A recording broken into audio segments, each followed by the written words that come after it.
Suština je da se krene u određenu preventivu i njegu kože onda kada dođe do pojave prvih bora, odnosno negdje kraj 20. sa nekim laganijim tretmanima, a od 30. se već rade neki tretmani, zavisno koliko čija koža šta zahtijeva. Ali u svakom slučaju, poslije 45. godine, čak dođete u situaciju da malo šta možete i uraditi ukoliko je ta koža nenjegovana tokom ranijih godina.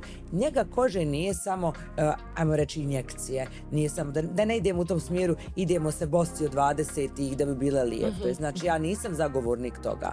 Njega kože je adekvatna kozmetika, i adekvatna higijena, i adekvatna higijena u smislu samog rada na sebi, psihofizičku. Sve to u cijelosti daje određene karakteristike koje nama kasnije omogućavaju kao injektoru, onako shodno tipu pacijenta, tipu kože.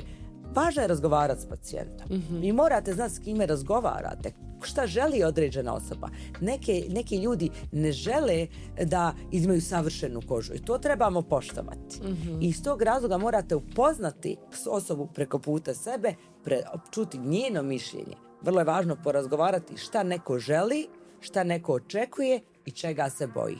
I onda se kreće lagano sa razgovorom, objasni se pacijentu šta će dobiti sa različitim stvarima, šta je najbolje za njega i u principu negdje u 30. godinama, otprilike oko 33. do 35. većina pacijentica, a opet kažem i pacijenata, kreće sa nekom preventivnom, ja bih to rekla, light varijantom njege kože, jednostavno da je održavamo tu elastičnost i svježinu.